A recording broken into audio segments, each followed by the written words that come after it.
So we only have one story today, and then we're jumping into the essays, so we'll see how that goes. And then at the very end, there are some parables, which will be interesting. But I'm just curious how we're going to work through these essays, but I'm sure we'll figure out something to say. So the first story, or the only story this time, the God script. I just read all this stuff this morning, and so I haven't reflected on it much. I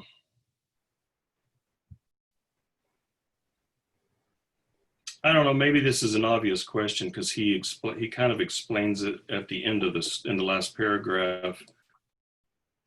But why did Sina Khan, I don't know how to pronounce that, the main character and the writer, why did he not use the power once he discovered it?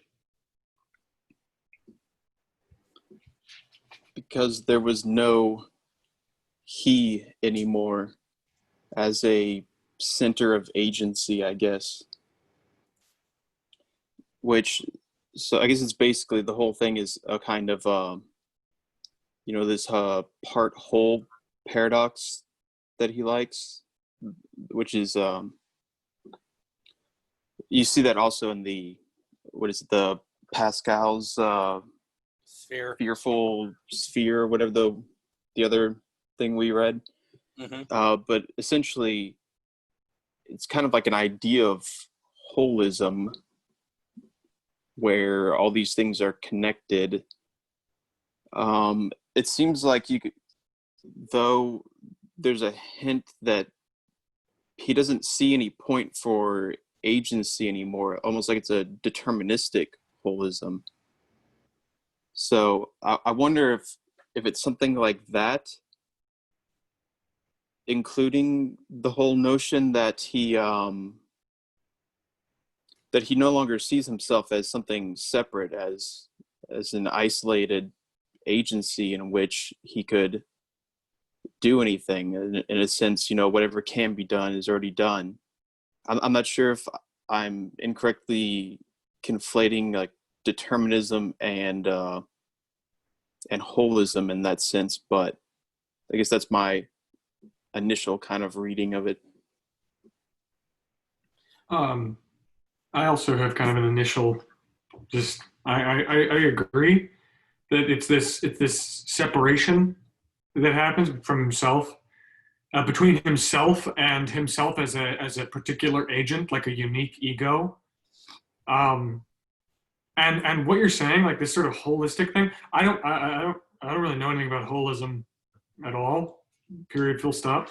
So I'd be excited to hear about what people think about that. But I guess maybe I'm thinking sort of in that direction, because when I read it as sort of like it's like Buddhism. It made me think of Buddhism, like when the Buddhist practice of freeing yourself from the circle, or from the cycle, the whatever it's called, and the Buddha I remember in the story of the Buddha, samsara. Samsara, freeing yourself from samsara. When Siddhartha is talking to somebody in, I forget where I read it, but I think it was something the Dalai Lama might have been talking about it in a book I read once when I was a fool. And he said, somebody came up to the Buddha and said, "Oh, you just had a child. Your wife in this other place that you're not at, this city so many miles away, just had a child. Buddha or Siddhartha, what do you think about that?" And his response was that a soft fetter had entered into the world. He said, "Oh, that," like basically just like, "Oh, that sucks," and then he moved on with his day. And I think it's a similar feeling here. Is that like he saw the child as a soft fetter because it was this thing chaining him to the world and to himself and to his position as an individual with relationships and with determinations and circumstances, And I think the Buddhist idea, or at least the idea that was being presented to me then, which I'm thinking of now, was to free yourself from that, to free yourself from your body. It's like what Zizek talks about when he talks about Zen Buddhism being used in the 1930s to justify World War II. Where it was like, if you're a true Zen Buddhist, you wouldn't think of yourself as an individual cutting Chinese people up with a sword.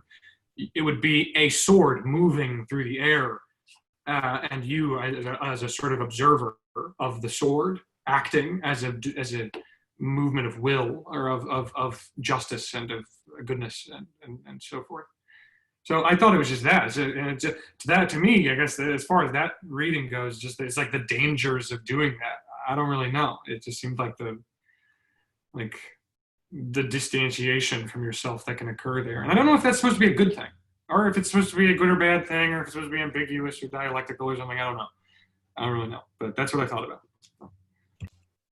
There's similar stories of samurai, maybe that's what Zizek was thinking of there, that stories of samurai walking away from villages where they had just slaughtered a lot of people, and hearing the cries of the children and enjoying the experience as an aesthetic experience, hearing the cries of the children, because of a similar kind of a thing, because they were sort of manifestations of the Tao or something like, well, I guess that would be Chinese, but something similar to that.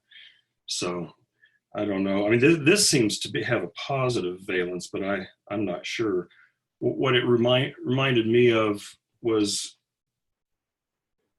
my dissertation advisor claimed that in Zarathustra, Thus Spoke Zarathustra, I can't remember what passages he was getting this from, but Nietzsche is, sometimes it's not that hard to read him as a determinist, or at least as a compatibilist, in spite of all of his talk about self-creation and such. And my advisor claimed that there's passages in Zarathustra where you can see Nietzsche entering into a similar state where, and it has these Taoist overtones, where he experiences himself as a manifestation of will, like you said, like will to power, the sort of cosmic will to power. And so that the suffering of individuation kind of drops away because he's experiencing this unity with things. So, and then the, all the pain of all your history sort of fades into the background. So similar kind of idea. I might have had a little bit less of a literal interpretation in terms of him kind of becoming a god or whatnot. Like, for me, the dream of the sand really struck me, of him dreaming, and then dreaming that he awakens and has another grain of sand until he's dying from the sand. And then after he escapes from it, he has this paragraph that says, "A man becomes confused gradually with the form of his destiny. A man is by and large his circumstances. More than a decipherer or an avenger, more than a priest of the god, I was one imprisoned. From the tireless labyrinth of dreams, I returned as if to my home, to the harsh prison. I blessed its dampness. I blessed its tiger. I blessed the crevice of light. I blessed my old suffering body. I blessed the darkness and the stone." And then that is when he has this vision of the wheel and this divine thing. And so from my understanding, it's like this dream kind of gave him an opportunity to appreciate what he had and to love and be fully kind of unified with his circumstances, with his experience. So I don't think he ever really becomes God or has the ability to do all these things, but I think he is, in a way, just like fully accepted and found like deep, profound meaning in being alone in this labyrinth, or in this cell or whatever, and then that allows him to kind of transcend being an individual stuck in this place. I think that in some level he has this new profound appreciation for where he is and finds meaning in it, even if there is no meaning, and he can never use the meaning, because once he finds it kind of, there's no point to using it anymore, because he is now not literally one with the universe, but one with his specific circumstances. That reminds me of eternal recurrence and, Nietzsche's focus on affirmation. There's debates about whether Nietzsche thought eternal recurrence was an actual metaphysical thing, or whether it was an existential test, or whether it was both. But as an existential test, it's something like, can you take affirmation so far that you can will, you could say, yes, I would will to live this life an infinite number of times exactly as I've lived it, without denying anything that's happened to me or anything that I've done. And so that's the ultimate test of affirming the value of existence, the value of one's own life, is to say, yes, I would choose to live this life an infinite number of times exactly how I've lived it. Doesn't necessarily mean you would have to recall that, but that it's this sort of radical affirmation. And that's what your interpretation makes me think of in that paragraph. It's this sort of affirmation of his situation exactly as it is, without alteration. And then maybe that, and maybe this is what you were suggesting then, that ability to sort of radically affirm then becomes a portal or transition into this experience, this sort of unitive experience with things. Yeah, I definitely got some of that as well, in the sense that,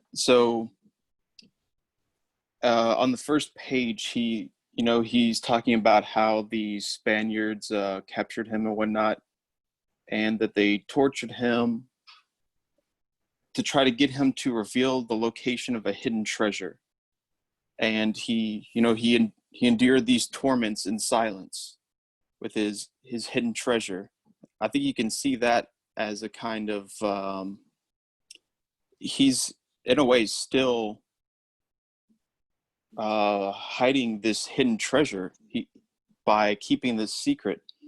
So you can see that as a kind of affirmation of ultimately his destiny, or his simply his role as this priest for the divinity, was to keep this secret, which in one sense it's unutterable, I guess, but I think there is definitely something to this where it's a kind of affirmation of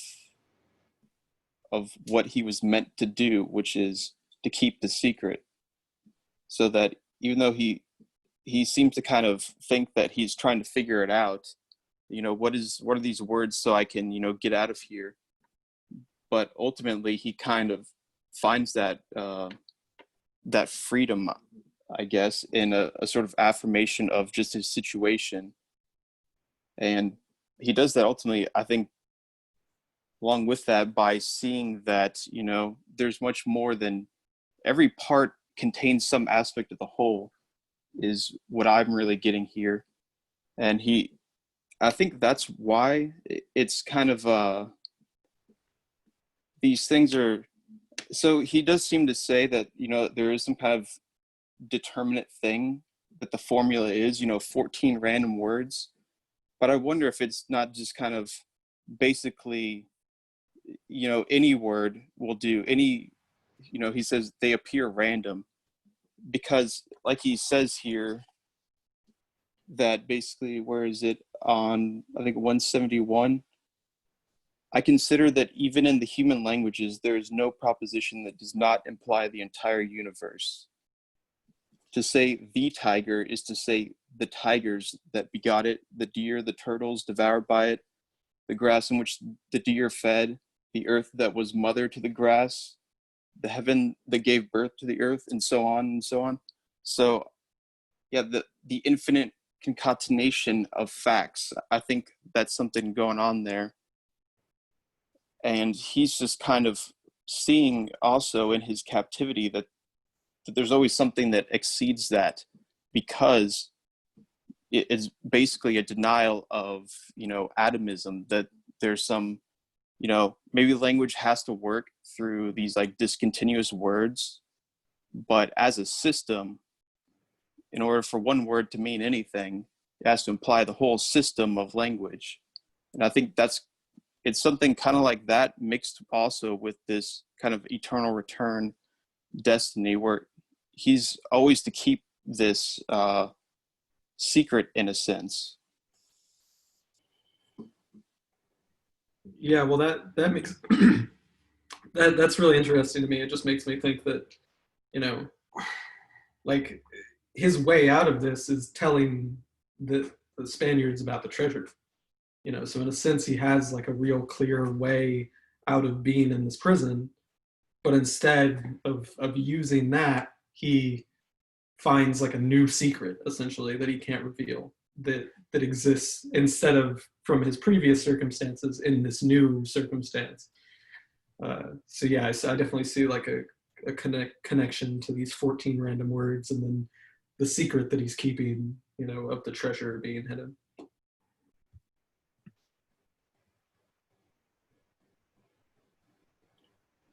It seems like, when Travis went back to the business about dreams, if you look at that sequence, you're waking from one dream to another, to another, to another. And then he says, a sand of dreams cannot kill me, nor are there dreams within dreams. And then the sequence is, that's when he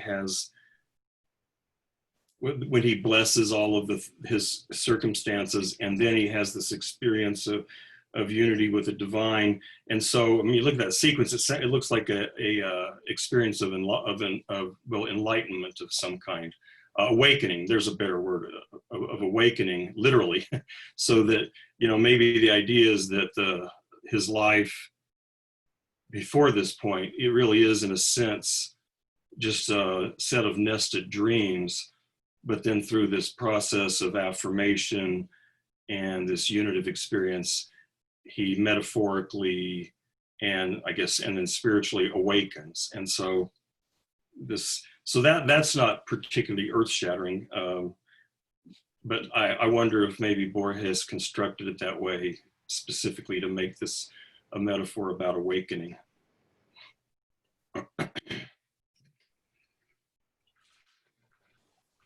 I think you could see it that way, especially as a metaphor, in the sense that there's I think you could, so if he's awakening to some kind of essential essence of the way things are versus a kind of mental cognition that's kind of superimposed on it, where I would see that as a kind of these illusions of separate identity and isolated systems, enclosed in space and time and whatnot. He seems like what's awakening is, in that sense, is a kind of rupturing of all those isolated systems, so that you get the whole holographic thing where every part contains the whole.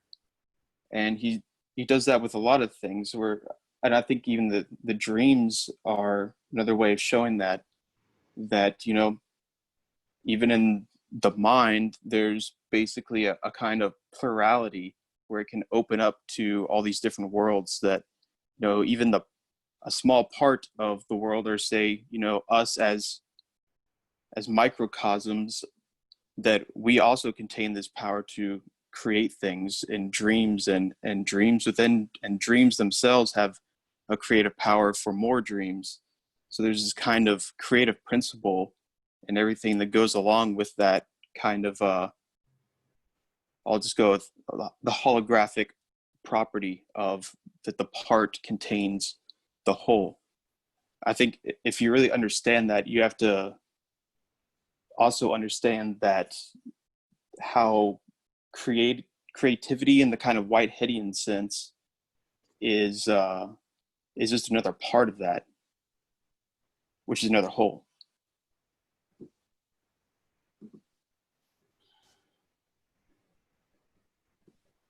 But you're not saying that you think it's more like those Russian dolls, one inside the other, but I mean, I mean, it might be a dream, but I actually got a sense from this priest, this Mexica priest, that his experience was authentic, that he did somehow experience the unity and some fundamental truths of and one of you or more of you mentioned a Buddhist sense of actually the destruction of the ego into the absorption of the whole.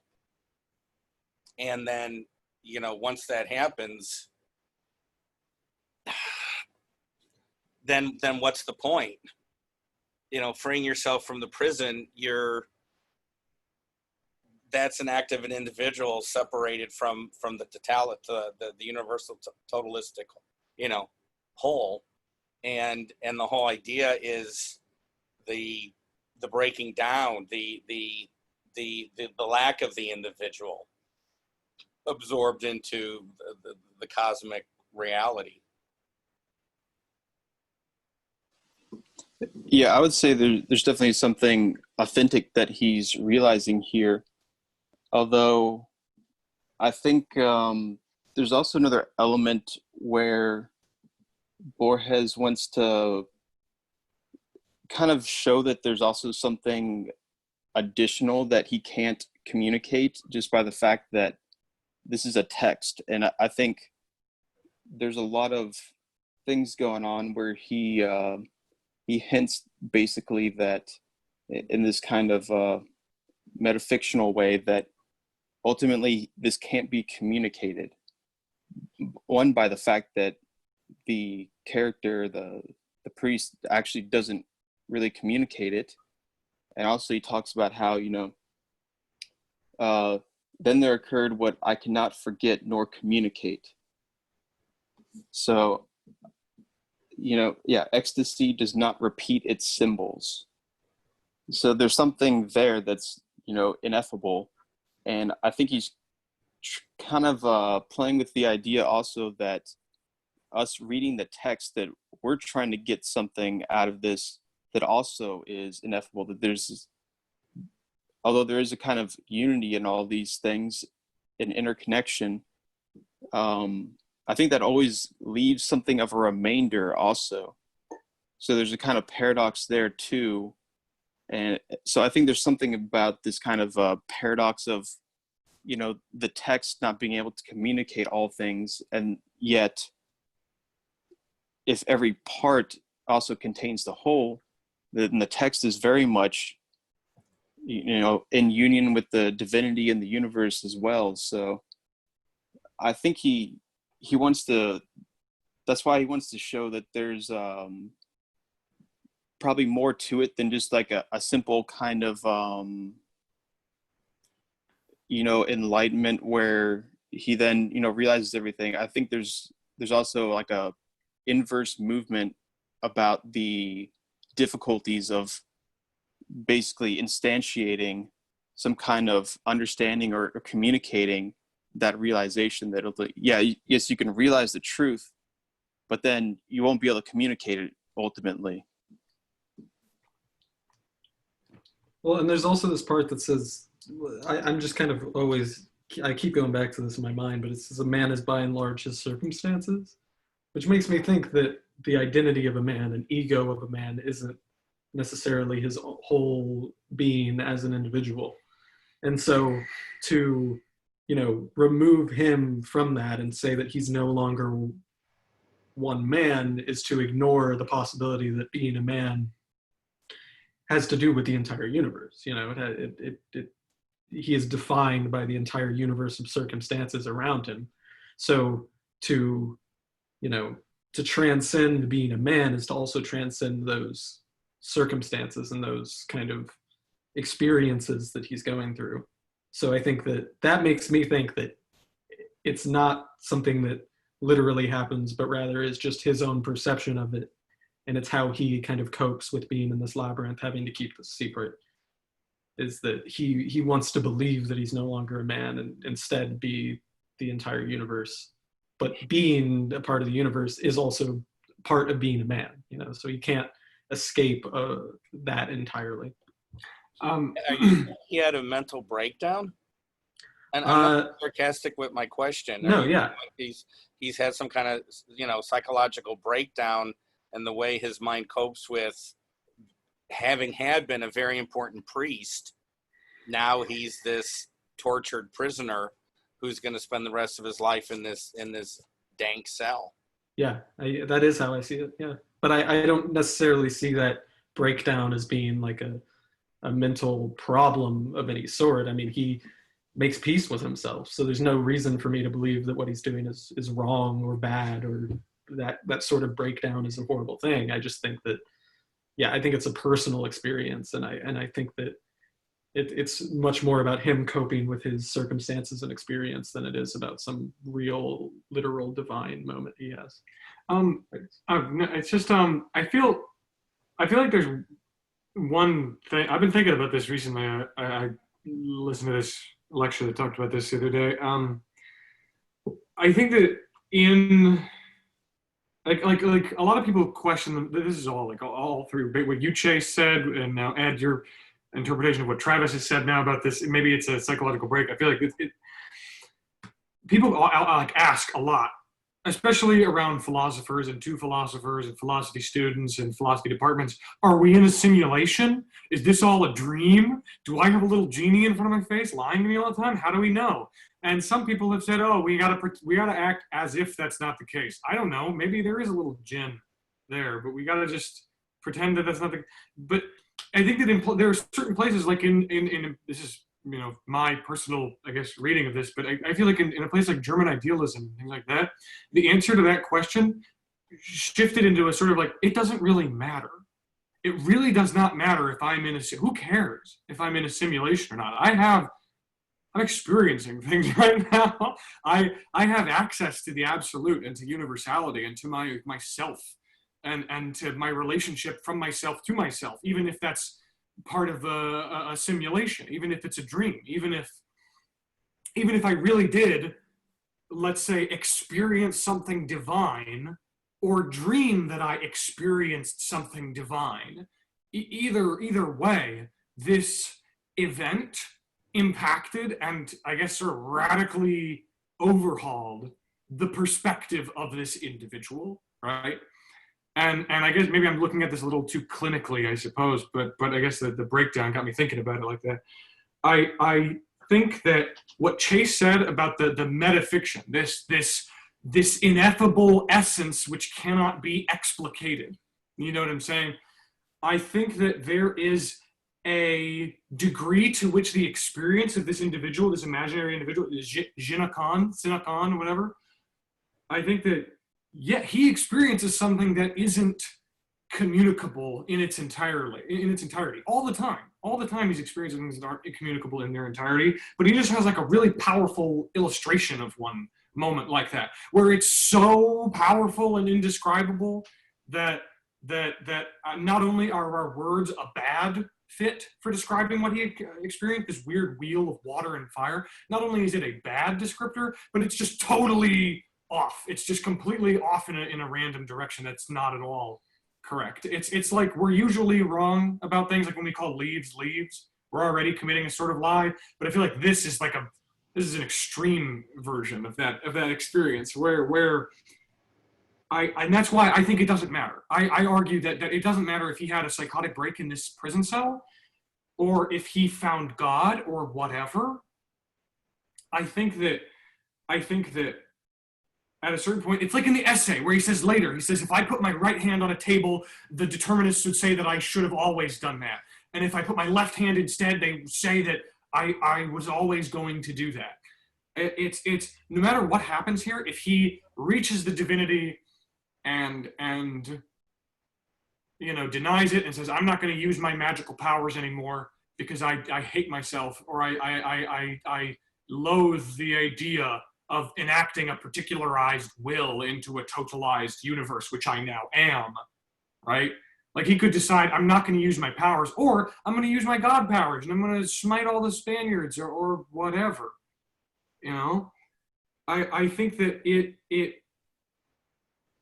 we would call it a psychotic break, like no matter what. We would say, oh yeah, he's experiencing this wild, radical, mystical experience that none of us have ever, I've never experienced this. I don't know if you guys, maybe you guys have, but I've never experienced like a wheel of water and fire that gave me powers. And that's serious. They always lead to our understanding of what happened to him, right? And our understanding of what happened to him is this metafictional, unspoken, or it's this thing that contains this unspoken metafictional halo around it, right? That we can never see, and that we will fill in with whatever.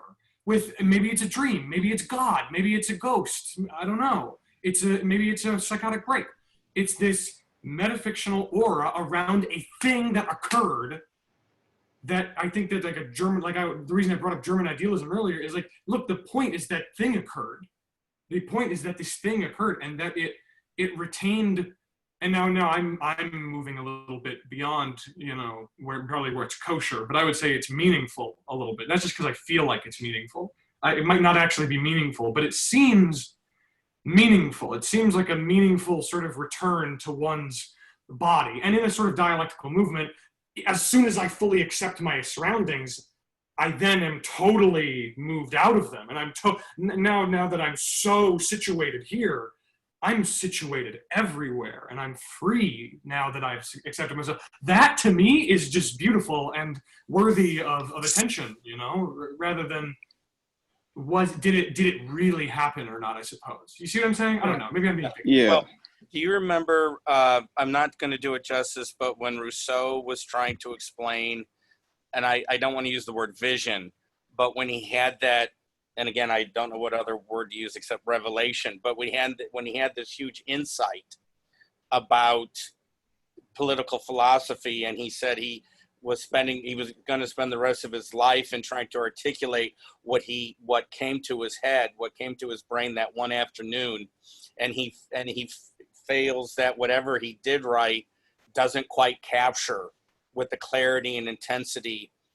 And certainly I wouldn't call what Rousseau had to be a religious experience, but I do accept that he had a very profound experience that he found very difficult to put into words. But if you look at Rousseau's afternoon, right, whatever happened to him, whatever happened to this Mexica priest, whatever happens to Christian mystics, when they say they've had a meeting with the divine, what are all the similarities? That in some ways they're similar. They happen to people when they're all by themselves. It seems to be as much, it's more of an internal than an external experience. And it's always difficult to put into words, especially if the people you're talking to have never remotely had a similar experience. Yeah, so I think so there's a pretty strong correlation with what most people consider mystical experiences in general, and with what people would also probably consider like psychopathology or psychotic episodes or whatnot. William James in Varieties of Religious Experience, he talks about this in detail and shows how almost all religions basically start with people that have some kind of experience, and they basically mimic psychopathological behavior, but they're able to kind of turn it into some kind of creative doctrine in some way that people can that actually brings people together. They can kind of put themselves back into society in some way, and that's kind of what separates them from, say, just a quote unquote crazy person who kind of remains in that world of the ineffable or whatnot. So I think there's definitely a connection with people that have these insights that, are, let's just say, I like to think of it in terms of, Bergson, he says basically that the brain is more of a filter of things than it generates things. So, if that filter is kind of widened, the gates of perception will open, and then you experience heaven in a wildflower and eternity in a second, or whatever it is. So I think there's something like that going on. And so I think also there's, I think Travis was talking about meaning and whatnot, or was it Hunter? I can't remember. But there's definitely an element to these experiences and meaning that is kind of, just by the fact that you have the experience, it kind of proves itself as an experience. There's nothing, it's self-evident, I guess, in a way, that by you kind of, it's not that you're necessarily realizing something in a kind of, the idea of truth that it just has to relate to something existing in the external world. It's like a totally different idea of truth, where you basically see truth instead as something that you're experiencing in a way that you can connect it with everything else. And it's basically to see one thing as an expression of, the absolute, the whole, in a way that's interconnected with all of it. That's more how truth is. And I think if you have an experience like that, it's something that's so undeniable by its realization, by the experience of its realization, that it's kind of beyond normal ideas of truth and falsity, I guess. But then also it's kind of impossible to communicate on those levels, where you then have to make these atomistic divisions and propositions and things like that in order to try to communicate it. And that's always why poetry is something that is better able to communicate that, and also paradoxes as well, because they kind of point the way towards something that is beyond the way that the intellect will normally use language to try to, make some kind of an argument or whatnot. So I think there's definitely something going on like that in this story. And he's kind of aware that there's this limitation to it. And that's where, so I know Travis was talking about, the whole, where he's talking about that the person is a part of their circumstance. I'm not sure where it is, but I think there's definitely an element to that. It's not just simply that, all is one and that's all there is to it. There's a kind of inverse movement to it also, where you realize that, okay, maybe, one thing is all things, but still, for all things to be there has to be those one things. So there is a kind of, it's kind of the problem of basically, okay, so you have a mystical experience and you realize this unity, and those other things are seen as abstractions. Well, those abstractions are still to some degree part of that unity, that the illusion is still a part of reality. And trying to communicate that is pretty difficult. And I think there's a kind of a simplistic interpretation of mysticism, where it basically takes one aspect of that revelation and says, that's an absolute truth of some kind. But I think that's only half of it, because there's also the other half where it's kind of instantiated in this world of, the thousand things, the myriad things. And that's also where, this priest is a product of his circumstances just as much as he is a product of, the universe himself. I yeah, and I maybe this is a good transition since we also have to write about the essay, or we have to talk about the essays, but I see this correlating a lot to kind of the Argentine writer and tradition, and being that I think Borges probably sees himself as trapped by his circumstances to some extent, you know, by being in Argentina and by being kind of a writer in that culture, and clearly people wanting him to write about Argentina and have it be this kind of, you know, bring our culture to kind of the world and show it, you know, but he's fighting that in a sense, but also kind of existing within it. And by constantly working to create something like this person did, I mean, in my opinion, they created a god and they created a universe that made sense to them so that they could die peacefully. And I think that that's what Borges is doing. I think that he is largely trapped by his circumstances.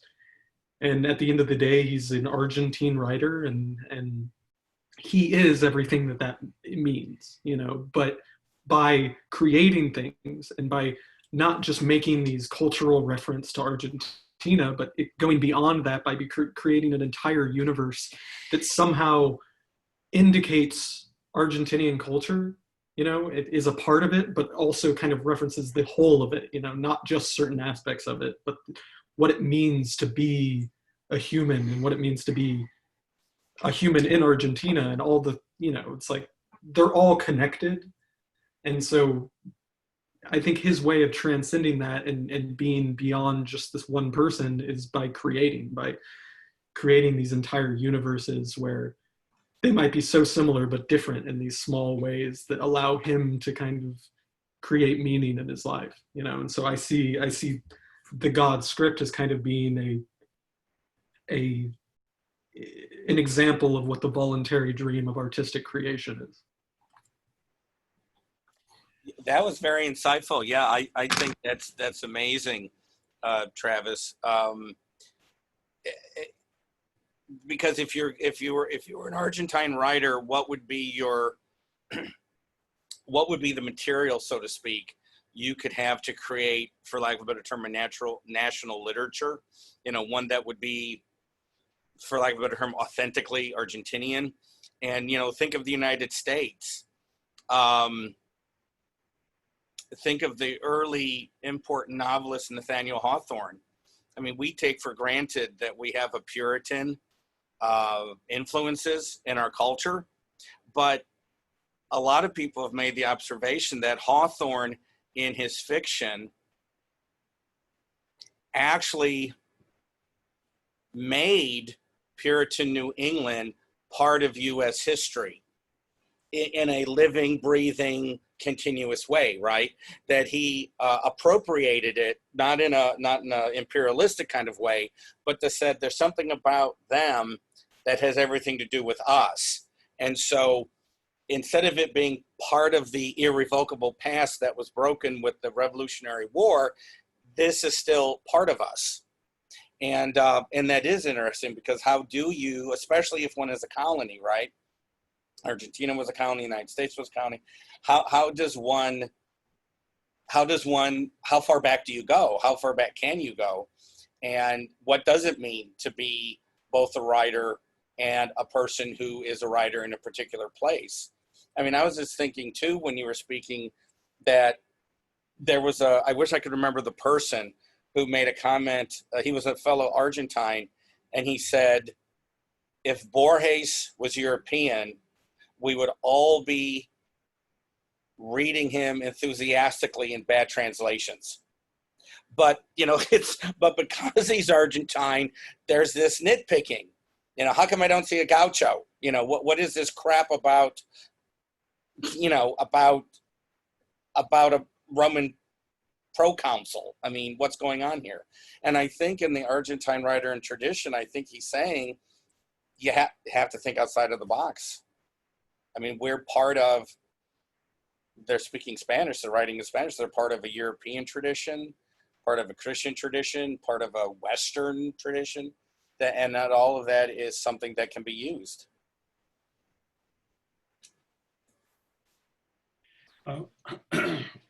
Sorry, I wanted to make one more comment about the story. I wonder, what I wonder if part of the distinction we're hopping back and forth across is between something like philosophy and spirituality. So, you know, like, did this guy really have contact with some metaphysical reality or was it all just in his mind, so to speak, a delusion? Well, maybe that only matters for philosophy.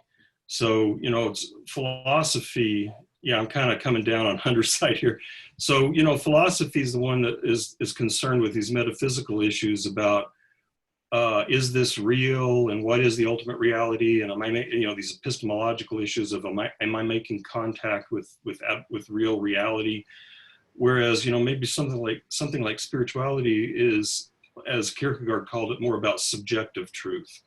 And, you know, Kierkegaard makes this distinction between subjective and objective truth. He doesn't deny that there is objective truth. He just thinks that subjective truth is the more existentially important.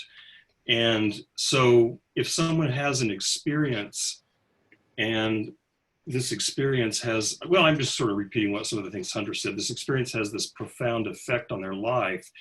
And in order to make that effect be sensible, they construct a story around it. You know, who am I to say whether or not they contacted reality?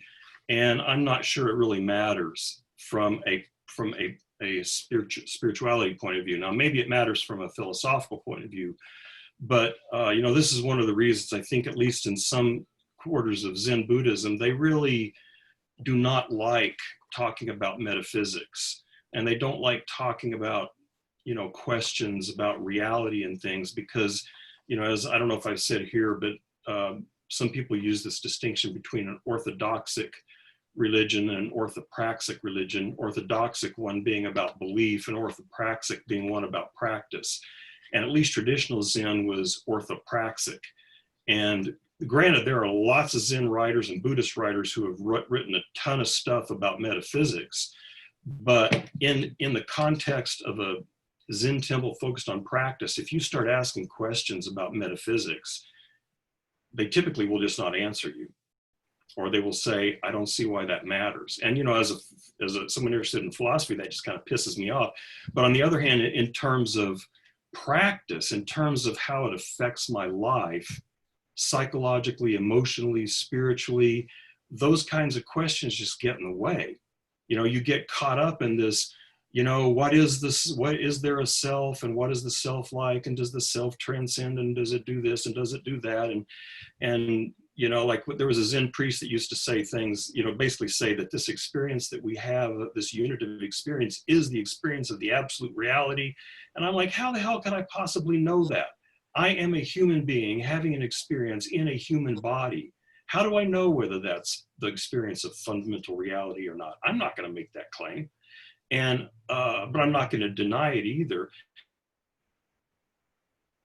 So part of the difference here is if we're wearing a philosopher's hat, or if we're wearing the hat of like this guy stuck in this cell, desperately needs something to make his life meaningful again, you know, and you know what, and you know, was it a delusion? I don't know. I don't think it matters unless you're a philosopher, and you know, he's just trying to make his life make sense. So anyway, that's my Hunterian commentary. And with regard to that first essay, I'll just make a short comment on that one. At the end of it, because I kept thinking he's really privileging non-Western writers who are writing in the Western tradition, or like non-British writers who are writing in the British tradition, and so on. So then what about us poor old white men who are, you know, nearly dead white Europeans, and writing about dead white European culture? Does that mean we can't do anything valuable or new?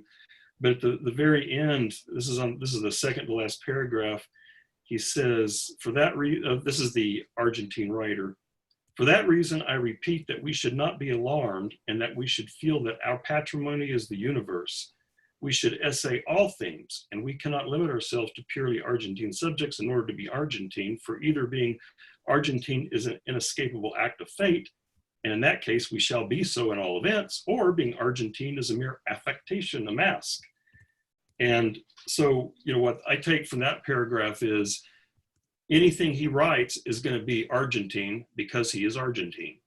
And he grew up in Argentina, and his childhood was spent in Argentina. And so then you could say that about any writer.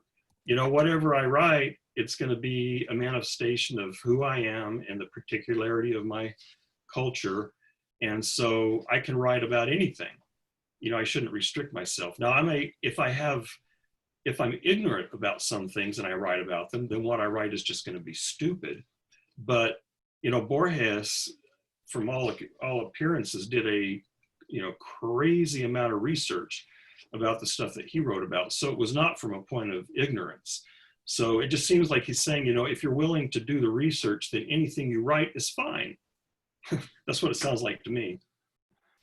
Okay. So I have like a threefold thing to say because I'm the king and I get to speak the most. So everybody has to listen to me now. It's my turn again. I won the last story. I got the biggest sentence out and everybody liked it the most. So I get to speak this time too. Okay. So just three things. First off, responding to the idea of if old white Europeans are writing about nothing but old dead white Europeans, yeah, I would say that would be kind of fundamentalist and you would have a hard time breaking out into universality. I would say maybe, I'm just being bold here and I'm saying maybe that would be kind of less open than an Argentinian and like without superstition looking at the old European tradition. You know what I'm saying? The second thing is you said that if you are reading a book or let's say you're writing about something you're ignorant of, let's say I'm writing a review of a book that I've never read. It's been the case in certain instances in my life and in the lives of some of the people that I've read and listened to.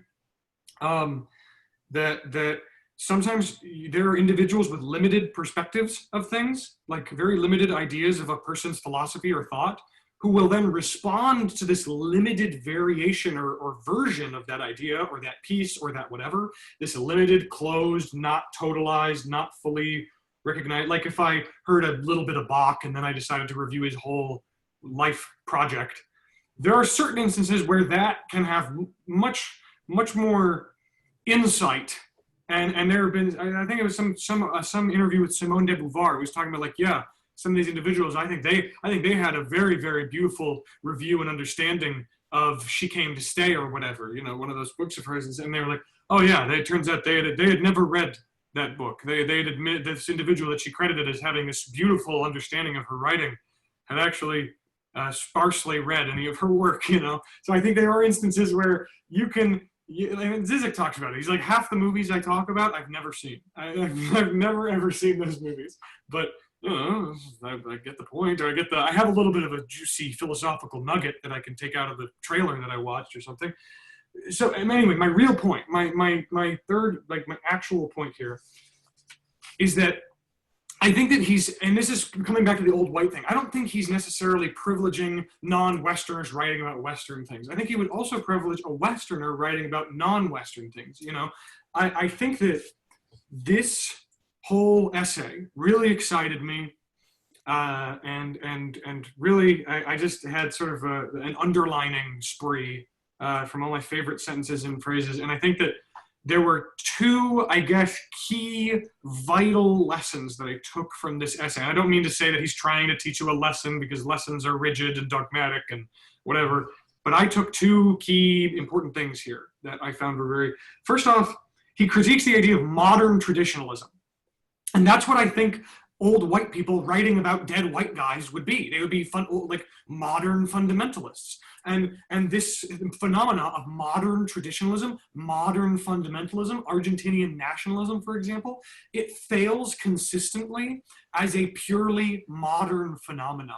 It's not the fundamentals of the past, it's the modern day's interpretation of the fundamentals of the past. You know what I'm saying? Like Americans talking about wanting to go back to the good old days of the 1950s, and they were born in 1995. And what they mean to say is that they want a white neighborhood and a girlfriend. You know, they've got this totally warped perspective of fundamentals or of nationalist tendencies and so on. And it's a purely modern interpretation of tradition. And I think that in rejecting that, Borges makes this argument that is, in order to be Argentinian, right? Not in order, but to be Argentinian at all, as like an act, as a will. To be Argentinian is to reject the notion of Argentinianism, Argentinianness. You know what I mean? Even in a moment of failure. I think that he points to this in a lot of places throughout the text. And I think it has one, or for me, it has this sort of unified notion that the thing that he praises Argentinians for, the thing that he privileges the Argentinian or non-Western perspective for, is the fact or the idea that Argentinian writers have a weird, alienated, outsider looking in sort of perspective on Western writing. And they use that Western writing to do something new, right? It's like the Haitian Revolution, where they learned French to talk between cultures in the language of their oppressors. They use this unified, universalized language after being stripped from their particularity, and they use that to find a new freedom. It's like Malcolm X changing his last name to X rather than a traditional name from his lineage or from his culture or his ethnic group. He did not attempt to reconcile his ethnic or cultural background with his new modern American alienation, but rather he took his American alienation as an opportunity for freedom and universality. He said, now that I'm disconnected from all these roots, yes, what a travesty, but at the same time, now I can't just go back. I can't be a modern fundamentalist and try to go back in time, back to when things were better for my group. I have to keep moving forward. And the only way to move forward is to take this alienation, this total abject poverty of self, like what Borges describes when he says that Argentina is a new nation that is defined by all these Spanish influences and writers, and all their classic texts were inspired by Huckleberry Finn and so on. They're left in this sort of, he talks about as if they were born at the time of creation. He goes that far. He says like it's as if it's like a new land of people, a new group, and this position of being totally robbed of a past gives Argentinians a unique opportunity at universalized access to thought and theory and literature. And I have a number of examples to wrap my point up so that somebody else can take the wheel here.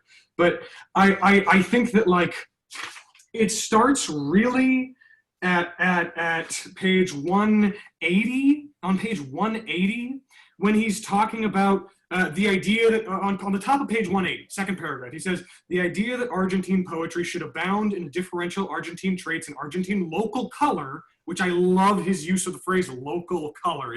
I think he's very ironically like remarking on it. It seems to me a mistake, and I agree with that. And then skipping to the bottom of that paragraph, it will be said that in La Urna of Bonks, or Bonches, whatever, we do not find the Argentine countryside, topography, botany, zoology. However, there are other Argentine conditions in La Urna. And so he's specifying that they are Argentinian conditions. And so I'm interested. And I'm, okay, what are those Argentinian conditions, right? And then he describes La Urna as something, and in the second line in the next paragraph, he says, no one could say it was an Argentine book. Talking about the sun shining, nightingales, yada, yada, yada. I think that, and then later on he says, I would say in the use of these conventional images, in these anomalous roofs and nightingales, Argentine architecture and ornithology are of course absent, but we do find in them the Argentine's reticence, his constraint, the fact that Bonches, when speaking of this great suffering which overwhelms him, when speaking of this woman who's left him and has left the world empty for him, should have recourse to foreign and conventional images, like slanted roofs and nightingales, is significant. Significant of Argentine reserve, distrust, and reticence, of the difficulty we have in making confessions and in revealing our intimate nature. I think that is a super, super, super powerful pointed statement about this notion of Argentina, and it's particularized to Argentinians, but I think this can apply to anybody, that the idea is that he's saying we Argentinians are failing here. We have a failure, we have a reserve and a distrust and a reticence and a difficulty in revealing our intimate nature, like talking about Argentinian topography and Argentinian zoology and whatever. He's saying that the universalized category, the universalized ability that lies within these, or I guess it's the problem that the Argentinians have. The problem that these Argentinians have of difficulty and distrust and reticence is what gives them universalizability and universality, access to the universal, right? And I think he continues this on page 182, and then he finishes it on 183, or not really finishes it, actually. He keeps going just the whole time through up to 185 to the very end of the story. He just keeps popping off for me. But I think that he makes a pointed, he gets more and more pointed at this argument on page 182, 2/3 of the way down from the top of the page, the small paragraph that says, I want to point out another contradiction. The nationalists pretend to venerate the capacities of the Argentine mind, but want to limit the poetic exercise of that mind to a few impoverished local themes, as if we Argentines could only speak of orillas and estancias and not of the universe, right? And this is what I think is the problem with a lot of, and I'm going to be kind of specific here, I think there are a lot of left liberal and American liberal movements and I guess sentiments toward ethnic minorities and cultural cells that are of this sort of patronizing perspective that he's critiquing here. He's saying that these nationalists are like, oh yes, we Argentinians are so brilliant and so beautiful and so strong. We should stay far, far away from all those other dirty people, you know, with their stupid Western culture and language. That's the same thing that was being written in apartheid South Africa, when pro-apartheid literary sources were saying, oh, well, there are these peaceful Bushmen that live off in the wild, and we dirty, you know, Westerners coming in and colonizing. We are so civil. Our supposed civilization is just burning and polluting. We should definitely stay apart, no matter what, because they're so special and unique and good. You know what I mean? However, we as these filthy pigs, these cultural null variables, we retain this sort of position of universality because we don't have anything of value to offer. We're not as cultured and as kind to the earth as our native brethren, or whatever patronizing bullshit you use to argue in favor of this distantiation between people, this separation of individuals through particularity. You know what I mean? And he goes on, and I don't want to be taken in the wrong direction here, and I think he doesn't want that either, and that's why on page 183, I'm not going to quote the whole thing because it's pretty much the entire page, but from the second paragraph down to the bottom of the page, he makes this extended argument, or not very extended, but he's talking about the third opinion on Argentine writers. He's critiquing this notion that, okay, maybe we should be universal. Maybe we should have universalizability. But he says, it says in essence that in Argentina, we are cut off from the past, that there's been something like a break between us and Europe. According to this singular observation, we Argentines find ourselves in a situation like that of the first days of creation. The search for European themes and devices an illusion, an error. We should understand that we are essentially alone and cannot play at being Europeans. So as he goes, and then over the next couple paragraphs, he elucidates, or he explicates this argument that is basically such that we are not cut off from Europe. As far as Argentine history is concerned, we all feel it profoundly. It is natural we should feel it in this way because it is, in terms of chronology and in terms of our own inner being, quite close. The names, the battles, the Civil War, the independence, all of these are, both in time and tradition, very close to us. He's arguing that we are universal, but not in the form that you might think, as these empty, abstracted, Sartrean, Cartesian cogitos, devoid of all particularities, and therefore given ultimate freedom. He's not saying that. He's saying that we are universal, not as Cartesian cogitos, empty of all content, but as individuals. Individuals participating within the universal. You know what I mean? We have access as individuals, as distinct, particular participants and agents. And then I think he makes this fine. Okay, I'm almost done. The last thing I'm going to say is on page 184. The last thing, I swear to God, is on the first paragraph, the end of the first paragraph on 184. This is where he put the nail in the coffin for me when he said the phrase, I believe that we Argentines, we South Americans in general, are in an analogous situation, talking about Irish and distantiated ethnic groups and majority populations. We can handle all European themes, handle them without superstition, with an irreverence which can have, and already does have, fortunate consequences. I think there he's just totally making clear that we stand outside of the group. We are outsiders. We are different. We are weird. We are the other. We are this cultural cell that is totally standing opposed. Or people tell us we should be opposed. That's what everybody's saying, is that we're opposed and we should be opposed. Oh my God. But now, yeah. To me, I don't think he's saying we're opposed, period. He's saying we are a part and not a part. That's why if you go to in that same paragraph, Hunter, that you mentioned, he brings up Jewish people. Yeah. And he says, why is it so interesting that Jewish people are able to provide such an incredible insight on Western culture? And he says they act within the culture. They act within that culture and are at the same time do not feel tied to it by any special devotion, right? So yes. then he also invokes the Irish writers in Britain.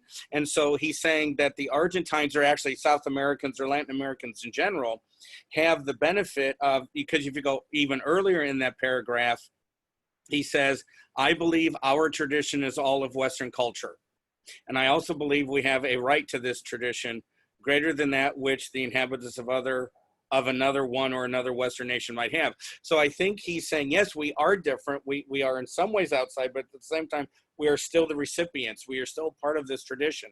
It's kind of like how Dr. Du Bois talked about African Americans in the United States, and he talked about the metaphor of the veil. And he says, African Americans just want to be able to be Black and to be Americans. And why won't you white people let us do this, you assholes? Okay. So he doesn't say assholes, but that's the implication. But I can understand where he's coming from. So to me, I never would have thought putting Borges and Du Bois together, but they're talking about being a part of and yet separate from. And so this can give them particular insights into that culture. Yes, I agree. I think that Du Bois, I think Malcolm X, I think Borges, I think that these Irish and these Jewish individuals in this example, it's a story, and even the story of Jesus Christ of Nazareth. It's a story of an individual standing completely apart and alone. Individual, and Kierkegaard writes about this all the time. Standing outside, being an outsider in some sense. I'm not saying that he's like reifying that. He's trying to like insist. He's saying that other people, the nationalists, are insisting it. But as we fall outside into this category of being these people that are kind of detached from the culture, we have a new and unique opportunity at universalizability, right? Or at universality, and that's, I think. Yes. So this reminds me a lot of Deleuze's idea about a minor literature, where he says that not just literature, but art in general, creation in that sense, is meant to not for a already pre-given sort of collective identity or territory, but instead it's for a people to come. That you don't create art for something that's already existent. You create it for something that can later come and see some kind of resonance there, that you create your own movement, your own rhythm, your own resonance, and that people, if they build out of that creation, then that's going to give some kind of I'm not sure what word to use, authentic community. where if you do something based off, this kind of segmented identity and create based off that and limit yourself to something that's already existent, it's already defined, by these particularities, then you're just going to be reestablishing this territory that's already there, and therefore not really creating anything. You're just going to be kind of rehashing what's already there. It's redundant.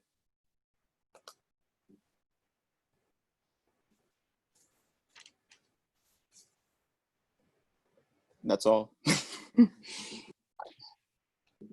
Do we want to go on to the last two, or should? Yeah, Or, that's Hunter, did you have? Well, I mean, like, I appreciate it, but God, nobody. Come on, it's a good one. It's a good essay. I don't know. Come on, guys. Whatever. Yeah, I'm good. Yeah. It was a good one, but I'd say the very last one I liked a lot. Well, let's get although there. the other one, The Wall in the Books, that one was pretty interesting too. These ideas about history and creation and destruction and whatnot. But the Fearful Sphere of Pascal, I thought that one was really interesting. Should we jump to that one and then come back if we have time? sure. I That see sounds good. a few positive votes, and then a Hunter don't really care. Can I vote twice? If Hunter's not going to vote, can I vote twice? Sure. Okay, so let's talk about the fearful sphere.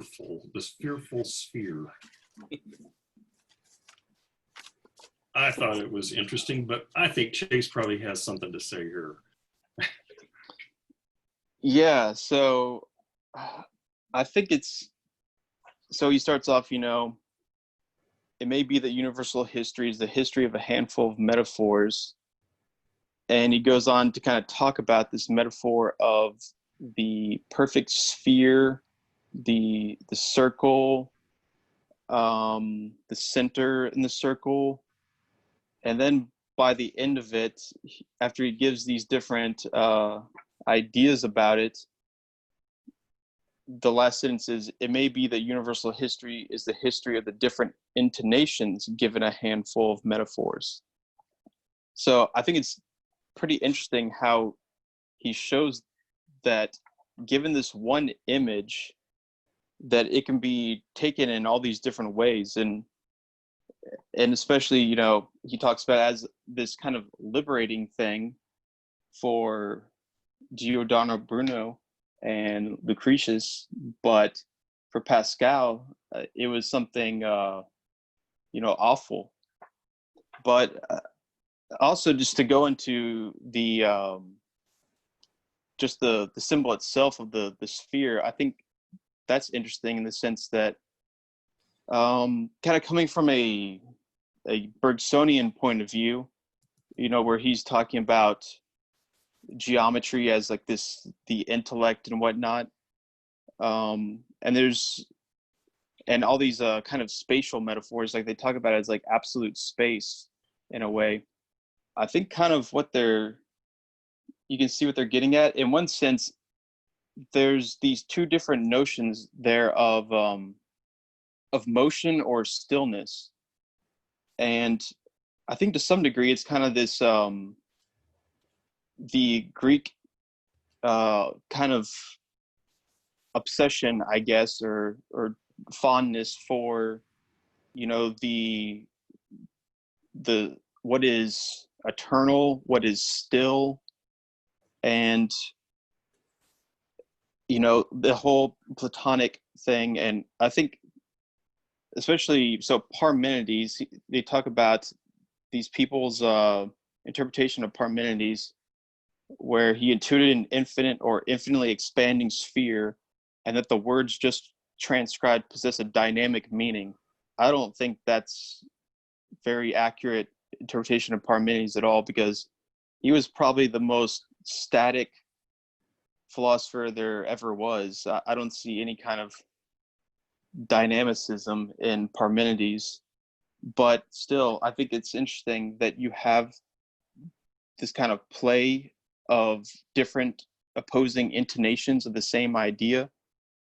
But so I think what is interesting, it's not just necessarily that it's like representing some kind of abstract idea of perfection, but that it's also kind of trying to intimate something that is beyond what is actually possible to communicate, which kind of goes back to the God script thing. Because where is it? He says something that basically it's the sphere is essentially the best way to communicate something that can't. Where is it? I can't find it. Blah blah blah. Never mind. Someone else. I can't find it. Hold on. I don't know. Maybe someone else. I can't find it. Okay. So basically, the whole idea though was that the sphere is just the best way to try to communicate something that can't be communicated. That perfection. Okay, here it is on the first page. So Xenophanes, to speak out analogically, God is spherical because that form is best, or at least inadequate to represent the divinity. So I think that is interesting in the sense that he's not really saying that, God or divinity or the universe is a sphere, but that a sphere is the best way to try to communicate what they mean by something that ultimately can't be represented. Right. How do you represent what can't be represented, essentially? Right. Well, a little bit, just a sentence or two above that, Chase, he says, I'm going to mispronounce it, but in the Timaeus of Plato, we read that the sphere is the most perfect and most uniform figure for all points of its surface are equal distant from its center.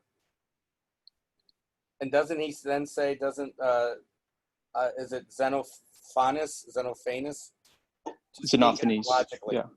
Yeah, and then it's your point that Greek, that he's seeing this Greek philosopher to speak analogically.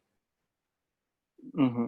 That's my translation. I don't know what your translation is of that.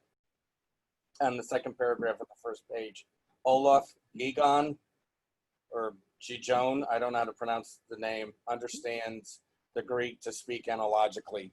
What does your text have? Yeah, it says, Olaf Gigon, I have no idea how to say that either, understands Xenophanes to speak analogically. Oh, okay. Yeah. Same translation. Okay. Yeah. Well, So, even in the Parmenides, didn't you quote this, Chase? The divine being is like the mass of a well-rounded sphere whose force is constant from the center in any direction. But you know what I thought was the most interesting here? The older ancient writers seem to get comfort from this metaphor, this analogy, where the modern mind seems to be terrified by it. Yeah, I think that has to do so there seems to be when he's talking about it with these ancient Greeks, it seems like there's a kind of a sort of singularity to it. They're just talking about, like, they seem to be talking about one center, one point, and then there's expansion or whatnot from there. But then when they get to these later descriptions, there's actually a kind of decentering where the center becomes everywhere, which is actually a kind of radical decentering, and which is, in some ways that's liberatory, because everywhere in a sense is kind of equally able to portray a kind of orientation that is simultaneously absolute and relative. It's basically relativity. And in relativity, there's essentially no center of the universe, but also the center is everywhere, kind of simultaneously, depending on how you interpret it. And the same thing goes on to where, you know, in one era it's liberatory, and then the next it becomes this, you know, sort of vertigo in history and in space and time. So I think that's really interesting, especially, you know, that's only kind of expanded now into our era, where I think there's definitely a sense of kind of vertigo, and not just in space and time, but just in information in general. That, you know, it definitely seems like space and time in some sense is kind of collapsed into information that's, you know, instantly available. But then at the same time, there's so much of it that you can easily get lost in it, and it's infinite to a degree that does give you a kind of vertigo if you try to get some kind of absolute truth out of it. But if you can kind of learn to sort of just jive with the relativity and the vertigo of it, there's really a sort of liberatory feel to it. But you just explained to me what your observation, Chase, really explained to me why so many people who consider themselves evangelical Christians reject science, because they are denying a relativistic lack of center universe, cosmos. And that so the way they handle it is literally to say, well, I guess science is over there and that's not a part of my life the way I see it. Which to me is very scary, because it's rejecting it's the scientific tradition is certainly part of the rationalist Western tradition, and even if there's limits, it certainly at least gives us a basis upon which to discuss the different parts of reality, different parts of what is. And that's why I'm concerned about what seems to be a very sincere and sustained attack on science, scientific knowledge, and even the whole method. Yeah, I definitely think there's something like a kind of I think when people are presented with this, with a kind of relativity, you know, whether it was the first people that, you know, experienced different cultures and got a sense of relativity, and that actually gave them more dogmatism in a sense, because it was a sort of reaction. And I definitely see that today, where, you know, there's so many different ways of understanding reality. I love this term that Terence McKenna uses, the Balkanization of epistemology. That's kind of what defines our postmodern era, is this, you know, splintering of the theory of knowledge itself. And so I think there's a lot of people, and you can definitely understand culture to a large degree in these terms of sort of reactions to a kind of disorientation of meaning. And you get that with any kind of fundamentalism, I think.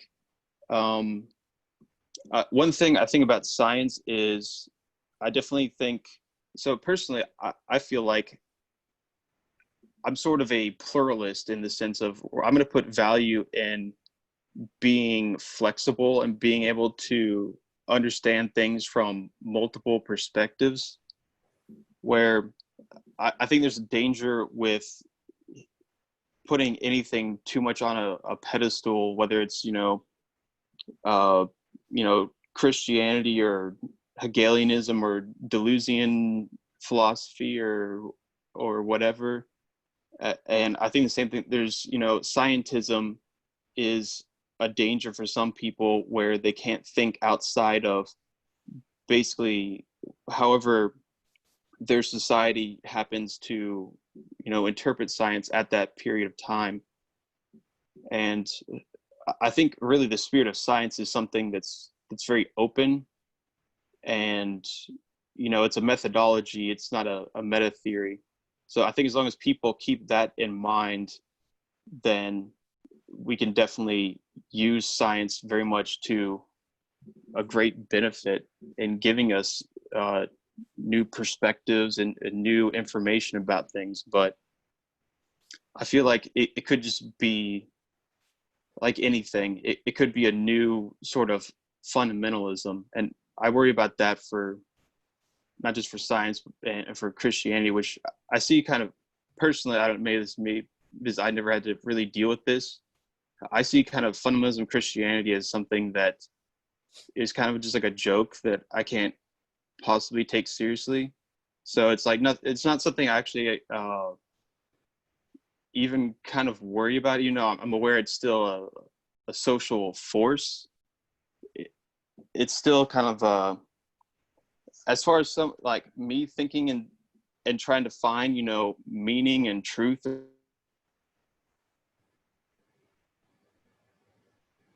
with something like scientific atheism or something like that, in order to kind of come to terms with, you know, my own kind of orientation, my own centering in the vast, fearful sphere of the universe.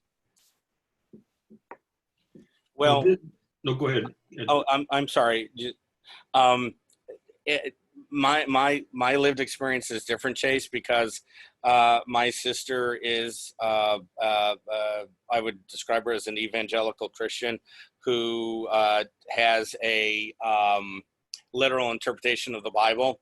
So for somebody like yourself, that kind of worldview might be intellectual or religious, or it's something you read about. I'm dealing with it when I talk to her on the phone. Okay. And that's real in a sense. It's not a philosophical disagreement. It's she's quoting Deuteronomy to me. And I'm like, excuse me, if we're going to go the route of Deuteronomy, then why am I even talking to you? Because you're a woman and you're not supposed to be expressing yourself on the views of what the tribe should follow. Okay. You can't have it both ways. Do not cite Deuteronomy to me. And then you're a woman, you're going to be talking, how come what are you even doing here? Why are you getting us food? And then she'll give me this, well, you know, one's a sin and one's just a social norm. It's like bullshit. Women weren't supposed to talk. They were not supposed to be taking part in the affairs of the community. They weren't even supposed to go to the synagogue when they were menstruating because they were unclean. So anyway, sorry. But I mean, to me, this is something very real happening in the United States that isn't happening in Europe. And I would really ask those of you of a more philosophical slash scientific, and I agree, scientism can be a problem, but it seems to me that there's been great benefit, at least in terms of medicine, in terms of public health, from this kind of knowledge. I don't know how, and it's not for me to say, I wish you would engage these folks, but this is actually happening. There are people who will never vote for a Democratic candidate for president because they're actually told by their ministers that they're not being true to their faith if they vote for the Democratic candidate. And when a minister was called up on it, she said, no one's going to deny me the right to preach biblical truth from the pulpit. And I thought to myself, this is back in 2008. And I thought to myself, last time I checked, Senator John McCain is not mentioned in either the Old or the New Testament. So what is, you know, but I mean, I'm one person and I was reading an opinion piece in the New York Times. So this has literally been going on now for some amount of decades. And this is very serious. And I would just ask you somehow to be engaged in this conversation because it's not abstract. It has real consequences for our local community, our state community, our national community. I think that, I think two things here. First, I think I agree in this, with you, Ed, in kind of the idea that you're putting forward, that like there is sort of a I feel, maybe this is from my personal, I guess, perspective, but I feel like it's pretty, you know, it's a good idea for me to develop a theological argument, you know, and that's just, You know, it's like it's a good idea to floss. It's like if I'm gonna try to engage in philosophical circles and talk to philosophical people, and deal with being an American that lives in America where people believe the things like your sister does, I have to have some leg to stand. I can't just, I mean, or at least it's inconvenient for me. And this is just kind of as far as I'm willing to say. It's inconvenient to be like, oh yeah, I don't really know anything about that. Put all that away, you know, whatever. I don't really, because I mean, not only are you kind of missing out on some potential lessons or some real, I get, even as a sort of like a case study about religion, you're missing out on some of the content and some of the lessons that can be garnered from that, some of the things we can take forward and move with, and how we can relate to people who believe in these sort of things and what they're thinking and maybe why they think these things, and the value that are in the stories that are involved in traditional religions, like the writings of G.K. Chesterton, the Prince of Paradox, a very good, one of my favorite theological writers.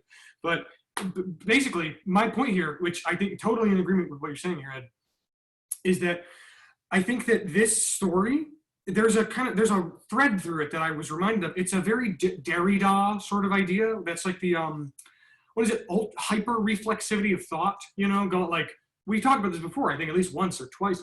That I'm not really reading, or I'm not, when I write philosophy, when I try to write a philosophical argument, I'm not really responding to an argument.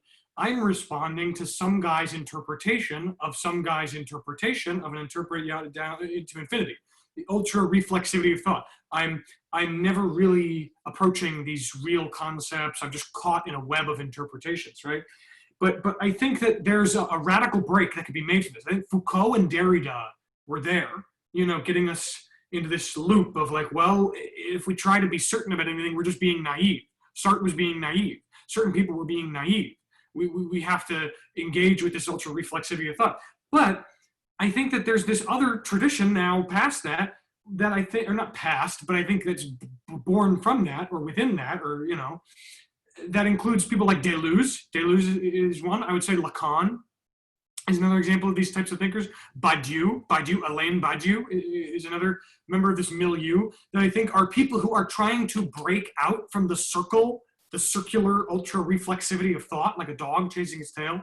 I think they're trying to kind of break out by practicing what some people have called big theories, making big theories again, you know, like a post deconstructionism or a post philosophy in a way, wherein we have a space to risk big philosophies and big theological arguments and big ethical, moral claims that we can then take as like a system. It's like Whitehead's basic project at the beginning of Process and Reality. He talks about it. He's like, if you're going to have a system, if you're going to have a philosophical concept, it has to exist in a system. So let's make a system, you know.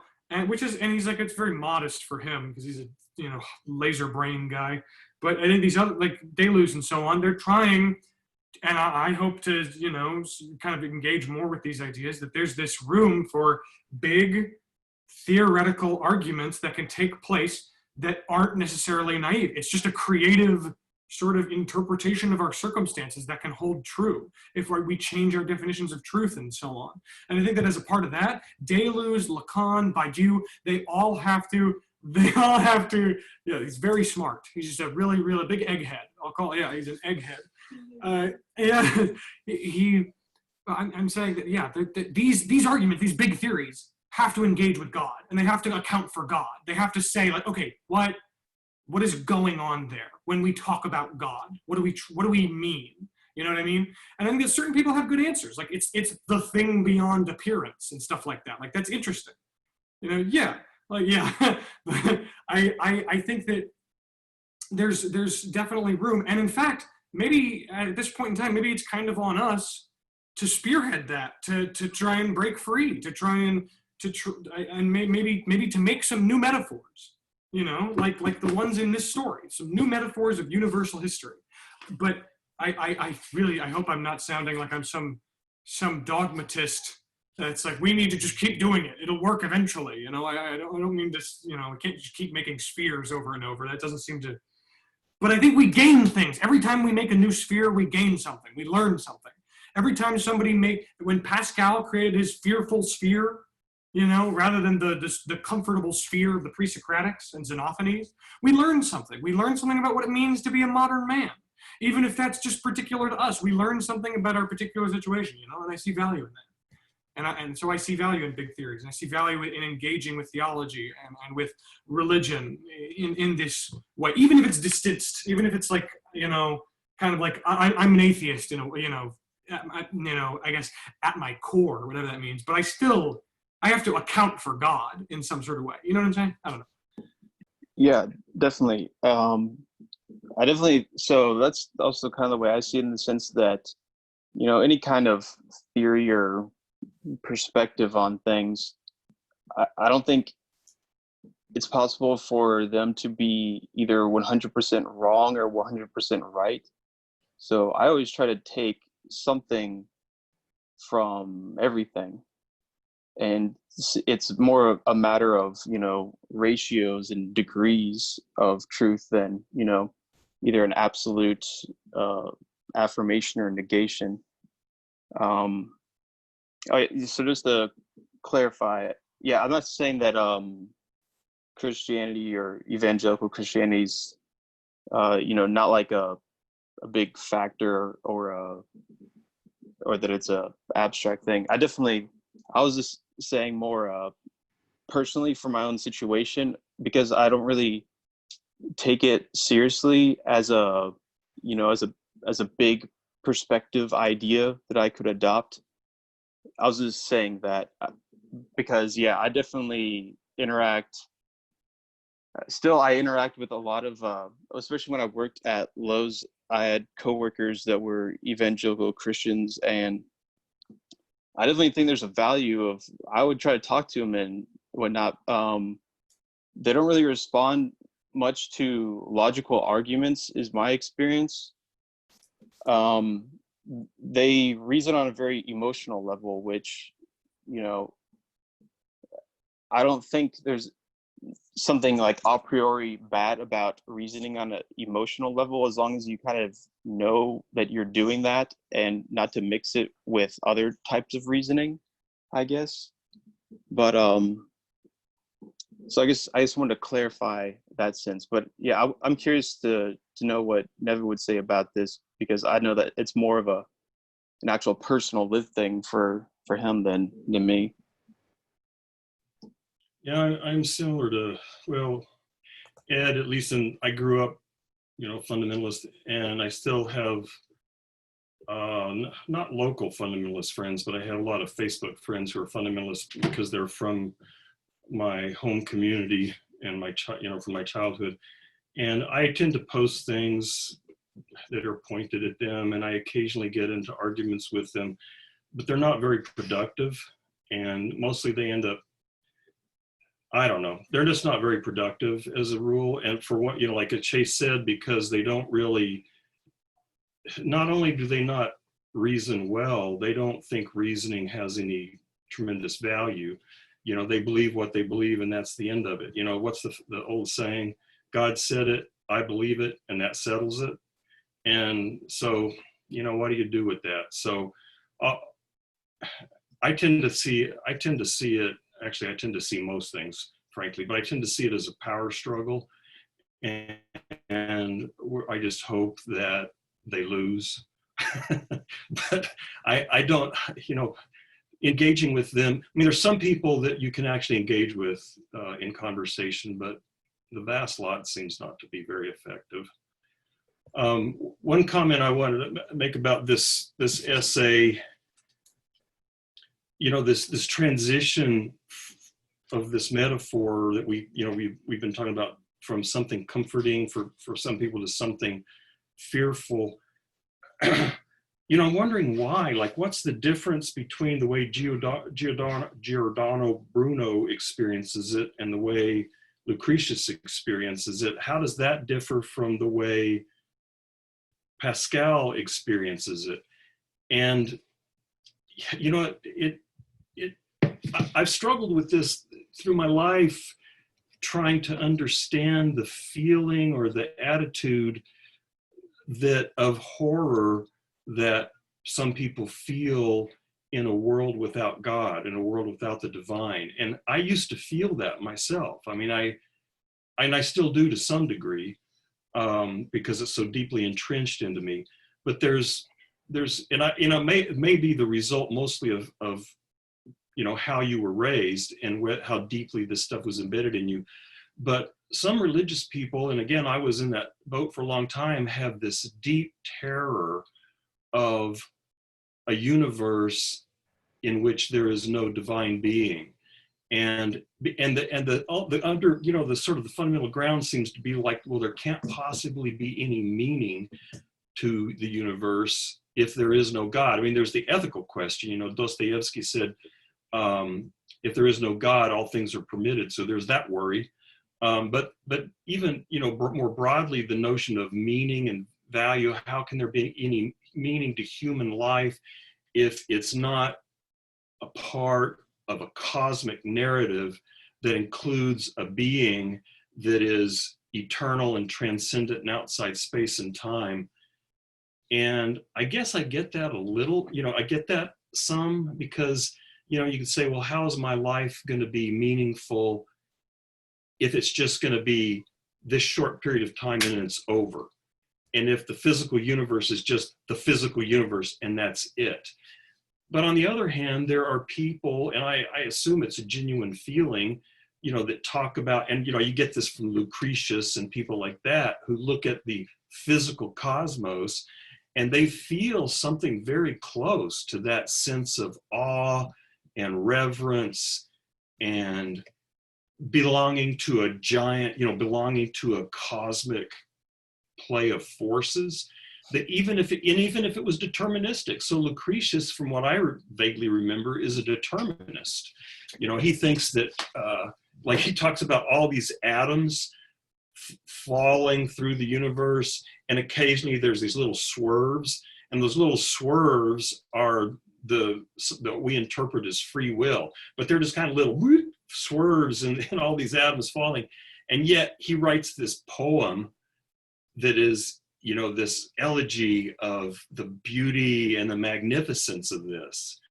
And so, it's a little bit of a mystery to me how that happens, and why some people feel deeply that there has to be some transhuman, transspatial, eternal foundation to things, where others don't find that sort of feeling of transcendence and that feeling of transcending themselves within a deterministic cosmos.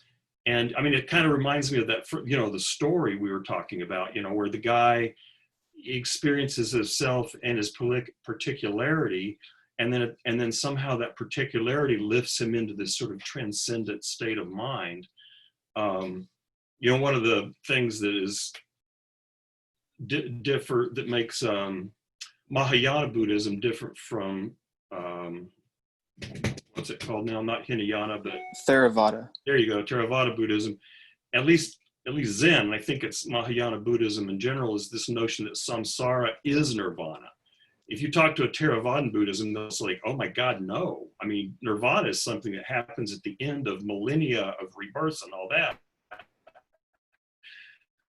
But in Zen, this is both samsara and nirvana. And that sort of attitude is like or not attitude, it's an experience. The transcendent is present in the particularity. Some people experience that and it's profound, and that's it. And then other people are like, no, you've got to have this, that seems to be Pascal's horror, right? No, God, no, this physical universe can't possibly be enough. And I don't know how you bridge that gap.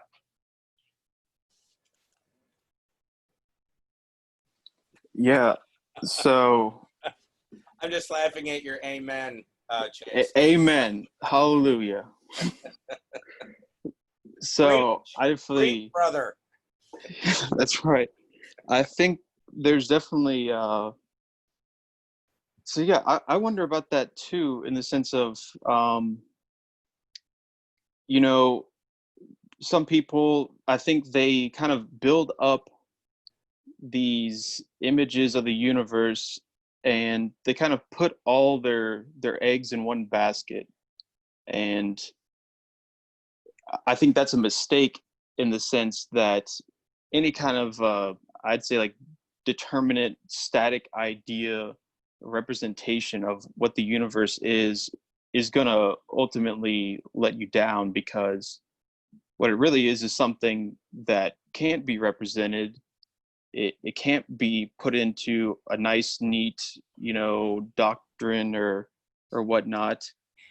It's some, and that's what's actually quite amazing about it. That's what gives me a sense of awe and wonder, is that it's something that exceeds all these things. So personally, that's where I find, see, the thing that I think would give me like a sense of, existential despair or whatnot, more so would be something where everything is certain, that you could like calculate with math everything, and there would be, nothing else to do. It's just all given right there. There's just nothing mysterious or interesting in the universe. Everything is perfectly known and calculated, and there you go. So that to me would be like the uttermost like horror of existence right there.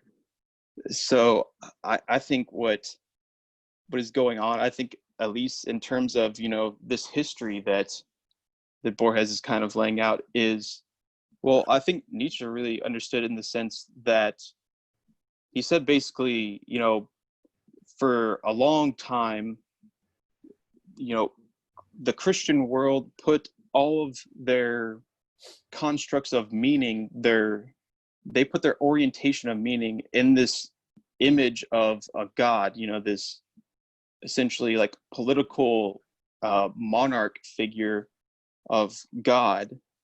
And so they put it all on essentially a house of cards, so that when it collapsed, and it inevitably is, I guess still is collapsing, a lot of people really don't believe in this, especially in the way that they used to.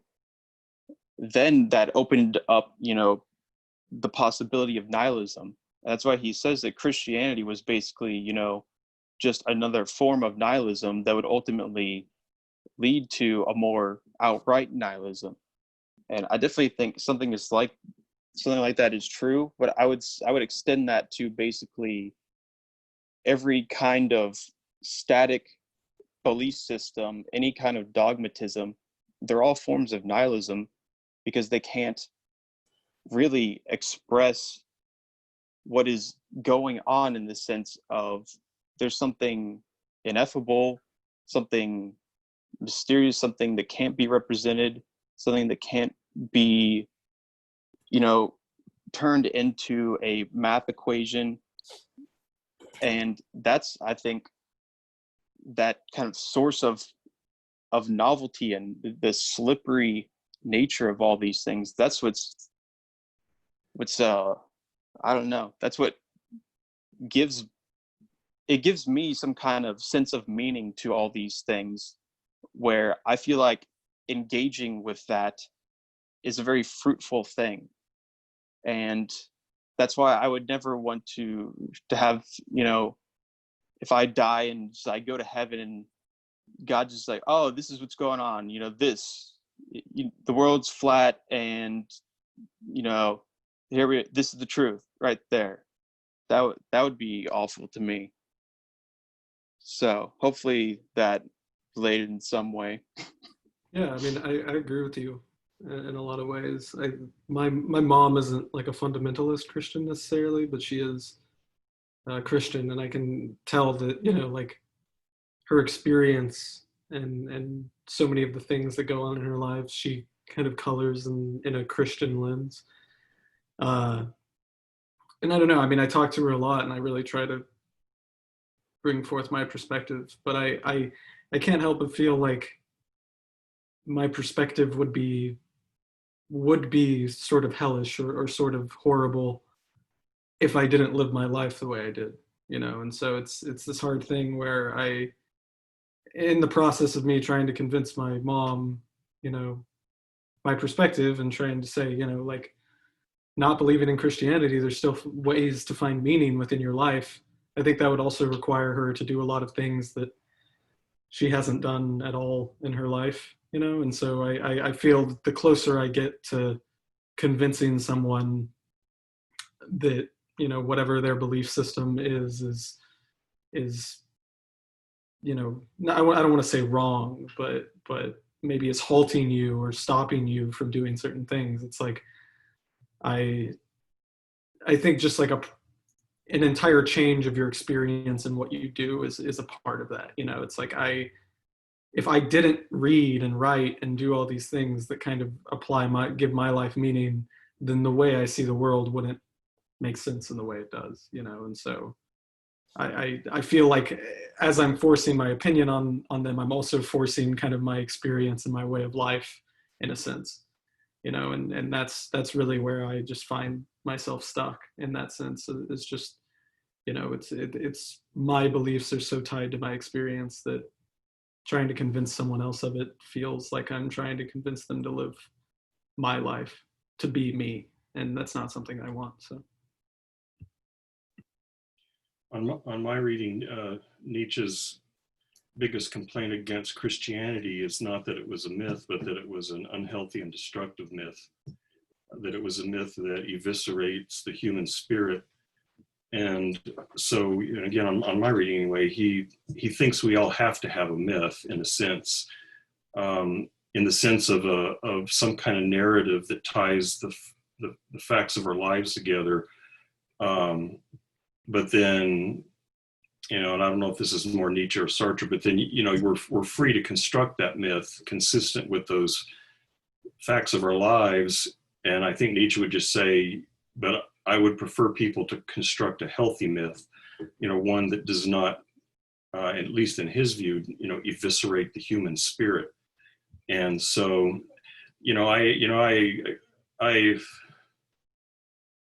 it would be hard. But it is really hard, at least with fundamentalist Christians, to try to convince them that their myth is unhealthy, even though to some of it, it is damn obvious. I used to have, or I occasionally get into these arguments with the wife of the pastor that I grew up with. And, she is just supporting all these cruel, inhumane, racist policies that to me are obviously unhealthy. But, she says, nope, this is what God wants. I'm like, I just don't get that. So, yeah, I'm not sure how well that works either. It's very frustrating. Well, I mean, for me, it's obviously people go to church every Sunday. Many of them are racist. But it seems to me that someone can't be an authentic Christian and be a racist. I mean, they can go to church, they can say, yeah, hey, praise God, let's know the hymns. But to talk about, human beings, the human race, and that cosmology within Christianity is I don't know, that to me that's the greatest illusion, that someone can say, they could use the N-word and say, yeah, I don't think these kind of people have that much candle power, and at the same time praise Jesus. I mean, to me that's the worst kind of. I'll defer to all of you philosophers. I don't even know how to explain that disconnect. That to me, it goes to the heart of what the Christian faith should be about. With I'm sure you, Nevin, you remember Paul. There's neither Christian nor Jew, slave nor it's the universality. It's we are one human race, and our similarities far transcend any of our differences. Yeah, but there's things like, there's a slave that shows up in the New Testament, and, people who were pro-slavery famously said, well, Paul or whoever it was did not tell his owner to set the slave free. He told him to treat him well, to treat him like a brother. And, to me, so that it seems to me that the Christian Bible, or what the Christian Bible is so shot full of inconsistencies and contradictions that you can make it say almost anything you want by picking and choosing. And I think that's what generally happens. And so I don't know if I've gone on this rant before, but my general sense is that theology precedes exegesis and hermeneutics. So in other words, people start off with the theology they want to have, and then they read and interpret the scriptures so that it produces that theology. And if you put the Old Testament and the New Testament together, there's so much stuff there that is so self-contradictory. You can do that. And so, when I grew up, the big theological framework was called Dispensationalism, which was an effort to explain why the God of the Old Testament is such an asshole and why the God of the New Testament is the Father. And the answer was basically, well, because God acted differently in different dispensations. But you have to come up with these theological frameworks to explain away, reinterpret, adjust, in order to come up with a systematic theology. And so I think what happens is people, say, well, they can pick and choose and come up with just about anything. But then what some people, like what the Mennonites, that, my wife grew up Mennonite, what the Mennonites will say is, yeah, but we focus on the New Testament, and especially, and we reinterpret everything in terms of the New Testament. And then someone will point out, well, that there's weird shit that happens in the New Testament, like when Jesus says to the Canaanite woman, you're not a Jew, get out of here, or the Samaritan woman. But then what they'll say is, okay, we're gonna focus on the Sermon on the Mount, and we're gonna focus all of our theology. And I mean, I had a Mennonite theologian tell me this, and I don't have any problem with this. He said, what we do is we believe the core of Jesus' teachings is in the Sermon on the Mount, and we're going to interpret everything else in terms of that. And if it cannot be squared with the Sermon on the Mount, we're just going to ignore it. And they're not literalists, and they don't even try to make the whole thing work out. They just say the core of Jesus' teachings is the Sermon on the Mount.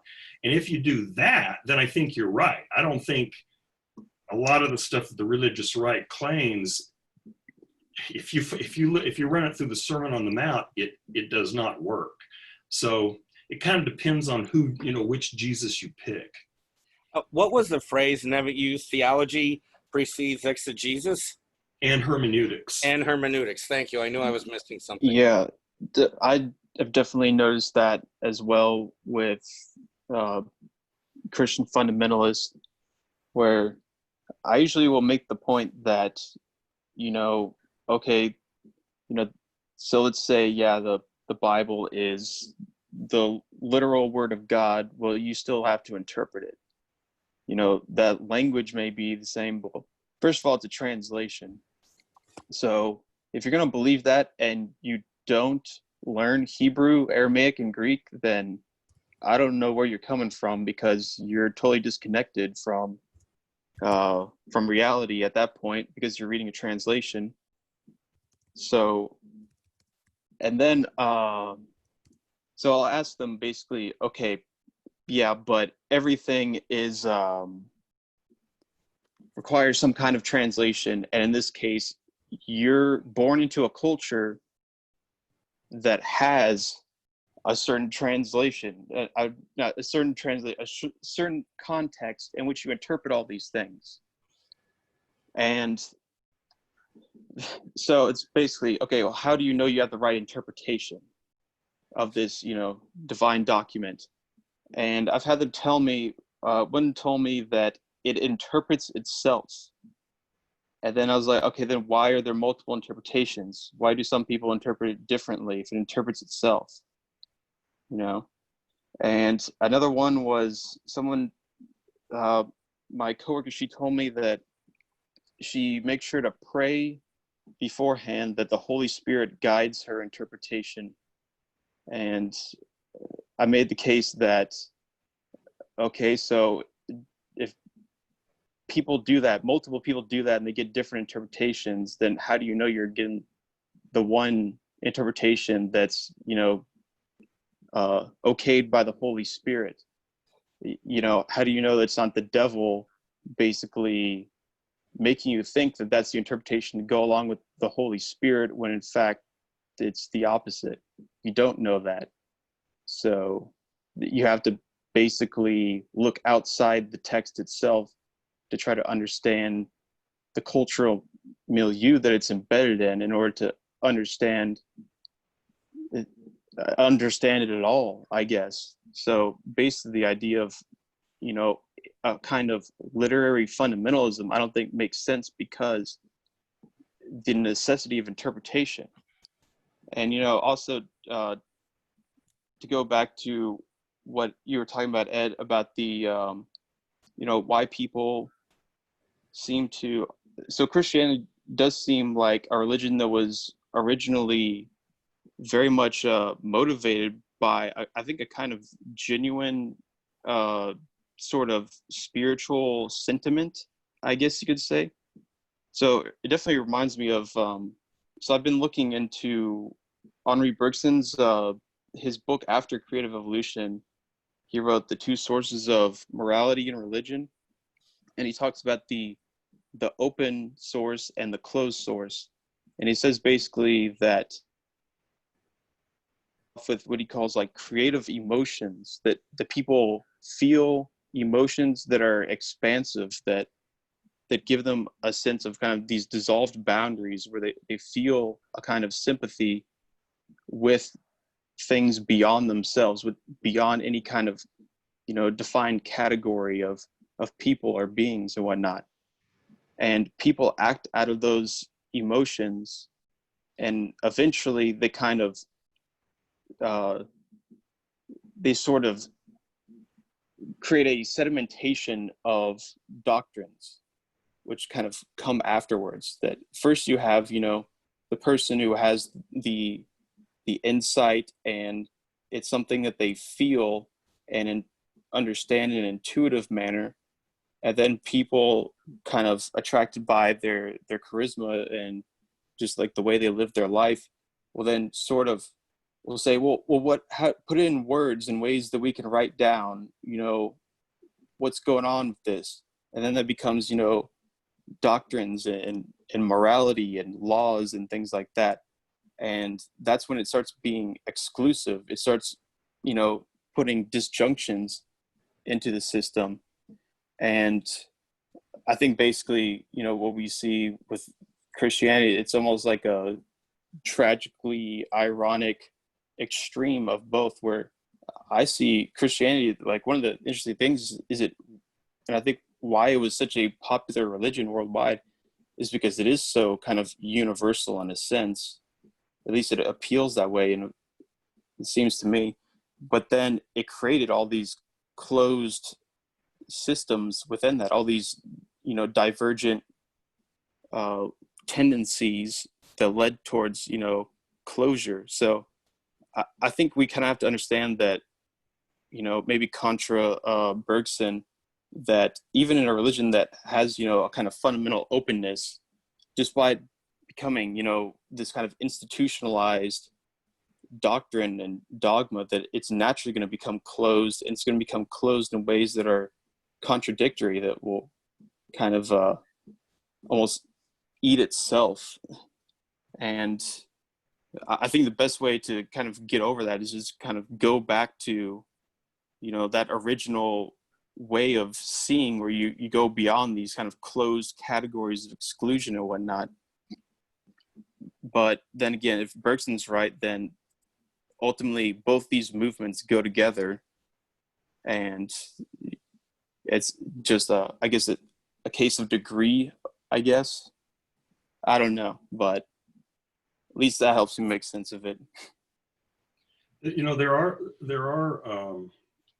non-fundamentalist Christians and even quite liberal Christians who have a very, broad interpretation of Christianity that is more ecumenical. And then they're not the most vocal, but they do exist. And, there are even, Kierkegaard was a Christian, and there are Christian existentialists. In fact, and Chase probably knows this, there are Christian process theologians. That's actually a fairly strong movement in theology, and they roughly follow Whitehead. So there are, Christian movements that have adapted and broadened, but they're definitely not the most politically active. Yeah, and I definitely have respect for a lot of those.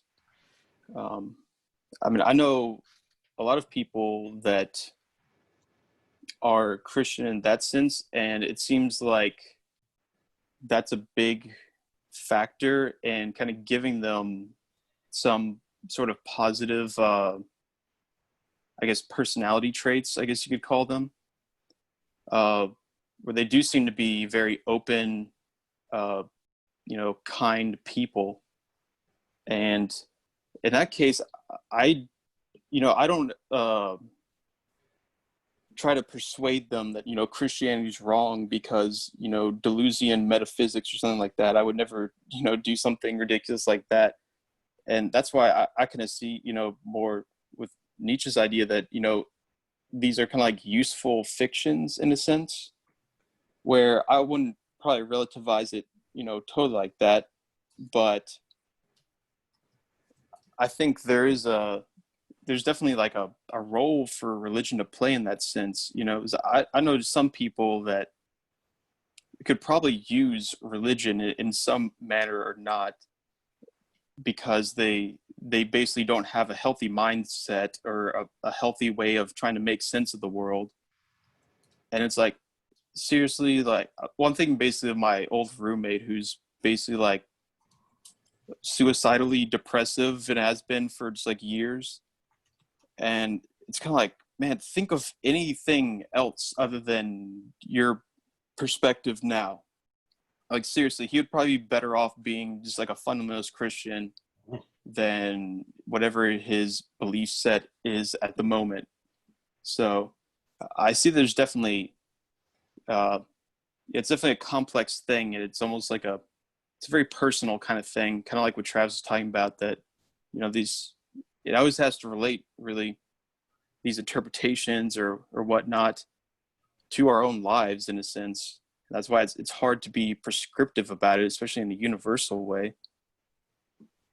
Yeah, it doesn't happen very often, but occasionally I'll have a student come into my office, because they're taking a philosophy course, and they'll be having this crisis of faith, which famously happens to students when they hit college and they start seeing all these ideas they've never heard of.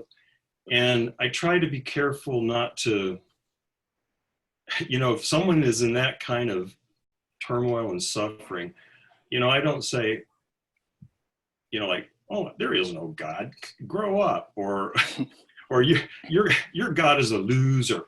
You got to look at one of these other conceptions of the divine or something. So I try to be gentle and sort of gently encourage them to broaden their perspective a little bit. I may suggest they read some books that are, maybe of a more mystical bent or something like that. But yeah, like your friend, if someone's entire life and identity is wrapped up in a religion, and that's where I used to be.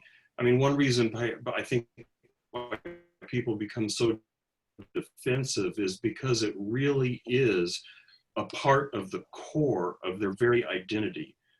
I am this kind of believer, and it is the ground of meaning and value for my entire life. And if you try to tear that away from someone, it can destroy them, or they'll just react violently.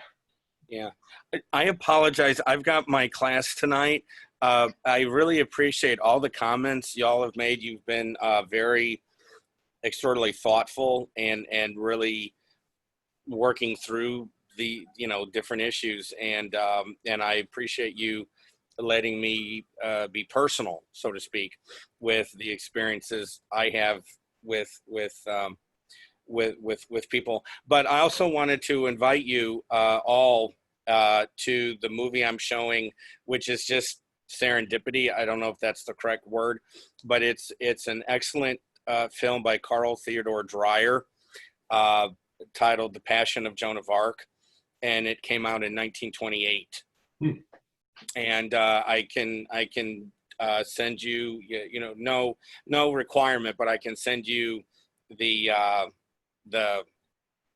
I can send you the link to your emails, and then if you have the time, fine. If and I know I'm asking you at the last minute, but I usually try to start the film at 6:15, and obviously it's a silent film, so that's the only bad thing is you can't walk 10 feet away and get a sense of the dialogue. So there is that drawback. But I showed the film for the first time last year and received a very positive response from the class. So that's why I thought I'd do it again. Yeah, I'm definitely gonna be there tonight. I'll be watching it and whatnot. Okay, thanks. Okay, well, thank you guys. Thank you very much, Nevid, for your leadership.